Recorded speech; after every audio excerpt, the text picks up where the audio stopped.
रोजा सुबुं दङ बुहुमाव सानख'हायै नुस'हाया सुबुं लैथोआ गसंनो जायगा गैया। गिबियावनो बयनिसिमबो गोजोननाय आरो गाहाम हामलायनाय जासिबाय। बे आमथिखा ओनसोलाव थानाय बे आमथिखा खुंगुरि बाप्टिस्ट मण्डलिया 50 बोसोरनि जि सनाथि रंजामा फोरबो फालिदों। बेजों आंबो मोनसे बाहागो जाफानो मोननानै बे प्रग्रामनि थाखाय खुब गोजोननाय आरो रंजानाय मोनदों। ओमफ्राय बेयो मैया मोनाबिलिनिफ्राय दासिमाव मोननै सेसन जानानै थांबाय। बेखिनि समा जिखिनि प्रग्रामफोर बे मोजाङै जाफुंनानै थांनायखौ मोननानै आं खुब गोजोननाय मोनदों, रंजानाय मोनदों। बेजों लोगोसे बर'दिन बोथोराबो खाथियाव सफैगासिनो दङ। दा बेखौ लानानै रायजोफोरनिसिम मा मोनसे हामलायनाय? फैबाय थानाय जे बर'दिन ख्रिस्टमास बेजों सोमोन्दो लाखिनानै आङो बे 2023 नि जोंनि जानो गोनां फैबाय थानाय जे बर'दिन बे ख्रिस्टमास जों सोमोन्दो लाखिनानै आङो साफ्रोम रायजो राजाफोरनिसिम बयनिसिमबो आंनि गोसो गोरबोनिफ्राय गोजोननाय आरो गाहाम हामलायथिनाय रंजानाय बयनिसिमबो आङो जासिहरो आरो आसा खालामदों बे गेदेर रंजानाय साना बे ख्रिस्टमासआ बेयो गाहामै खुंजागोन आरो बेनि गेजेरजों जोंनि न'खरफोराव, जोंनि जायगायाव, जोंनि हालामाव, जोंनि हादोराव आरो गथै बुहुमाव मोनसे गेदेर रंजानाय गोजोननाया फैगोन होननानै आं मिजिंथिदों। दा मोनसे सोंनाय, बे मण्डलिया गोबाव समनिफ्राय नाजाबोयै दिनै 50 बोसोर जालांबाय। ओमफ्राय दा बिसोरखौ लानानै मा मेसेज होनो सानो गुबुन मण्डलि? मण्डलि हिसाबै बेवहाय जागायजेननायनिफ्राय लानानै बयबो मण्डलिहा गावबागाव मोनफा मोनफा जारिमिन थायो आरो जों बे जुबिलिखौ फालिनायाव आमथिखा खुंगुरि बाप्टिस्ट मण्डलिनि जारिमिनखौ जों बेबायदि नुदों जे बिथांमोनहाबो थांनाय बोसोरफोराव, थांनाय सानफोराव गोबां बेबायदि दुखु खस्थ' बेबायदि खैदां खैफोदफ्रा फैदोंमोन, गोबां सैनांनायफोर, गोबां गोब्राब समफोर फैदोंमोन।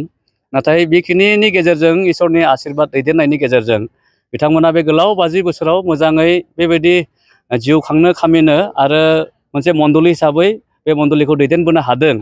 दा बेजोंनो सोमोन्दो लाखिनानै आङो बुंनो हास्थायदों जे जोंनि मण्डलि हिसाबै बेवहाय जोंनि हान्थिनाय लामायाव गोबां समाव गोबां रोखोमनि दुख निदानफ्रा फैया नङा, माब्लाबा फैयो। नाथाय इसोरा जोंजों लोगोसे थानानै जेब्ला जोंखौ दैदेनो, बे गासै गोब्राब समफोरनि गेजेरजों जों थांनांब्लाबो बियो जोंखौ जोंनि थांनांगौ लामायाव जोंखौ दैदेनफायो, हेफाजाब होयो। बेनिखाय बे जुबिलिखौ दिनै जेरैबायदि आमथिखा खुंगुरि बाप्टिस्ट मण्डलिया दिनै रंजा बाजायै फालिनो मोन्दों, मोनसे बिसिनि माइलस्टोन बायदि बियो मोनसे देरहासार मोनसे सम बादि जानानै फैदों, जायखौ बिथांमोना फालिदों। बिदिनो जोंनि जिबनावनो जा, मण्डलि जिबनावनो जा, मोनसे देरहासारनाया जोंनियाव बेयो फैगोन, इसोरा जोंखौ दैदेनगोन। आं बेखिनि बयनिसिमबो बे रादाबखौहाय आङो बयनिसिमबो फोरमायथिनाय जायो। बिथांमोननि जे मोनसे टिम सं दङ, मोसानाय जों नुनो मोनदों, जोबोद समायना रमायना। दा बिनि सायाव माबामोन मोनसे माबायदि जादों माबायदि सानो? बिथांमोना जि टिम संजों जि हानजा जथाय मोसानाय जोंनो दिन्थिफुंदों, बेयाव आं खुब खोनासंनानै मोनदांदों जे बिथांमोना गावसोरनि गामि फैजेननायनिफ्राय लानानै दिनैसिमनि जारिमिनखौ बिथांमोना बे मेथाइनि गेजेरजों, मोसानायनि गेजेरजों बेरखांहोदों। आं खुब मोजां मोनदों, रंजानाय गोजोननाय मोनदों। खुब मोजां जादों। गोजोनथाव खौरां बाजाज बाइक लानो गोसो गुदुं सुबुंफोरनि थाखाय। क'क्राझार नोगोराव थानाय दावहारु अट' एजेन्सिया फैगौ 16, 17, 18 आरो 19 नभेम्बरसिम दिवाली धामाका अफार्स आरो लोगोसे मेगा लन काम एक्सचेन्ज मेला होगासिनो दं। दावहारु अट' एजेन्सियाव बायगिरि बिथांमोना लवेस्ट डाउन पेमेन्ट होनानै बाइक लानो हागोन आरो एक्सचेन्जनि खाबुआबो एभेलेबेल जागोन। नोंथांमोना क'क्राझार नोगोराव थानाय दावहारु अट' एजेन्सि श'रुमजों लोगोसे कारिगाव फेस्टिभ आउटलेट, दतमा फेस्टिभ आउटलेट आरो भटगाव फेस्टिभ आउटलेट ब्रान्च श'रुमावबो होबाय थानाय दिवाली धामाका अफार्स आरो लोगोसे मेगा लन काम एक्सचेन्ज मेलायाव फैनानै नोंथांनि लुबैनाय बाजाजनि बाइकफोरखौ गोसोबादि लाफैनो हागोन। बाजाजनि बाइक सालायनो मोजां मोनग्रा रायजो राजाफोरनि थाखाय दावहारु अट' एजेन्सि श'रुमा लोगोसे मोजां अफारफोरबो लाबोदों। बेफोरनो जाबाय free assured gift, free seat cover, 5 litre petrol free, गंनै helmet free, 12 times free washing coupon आरो बाइक बायगिरिफोरनो बाइकखौ मोजाङै साखोन सिखोन लाखिनो थाखाय 12 टाइम्स फ्री वाशिं कुपनबो हरनाय जागोन।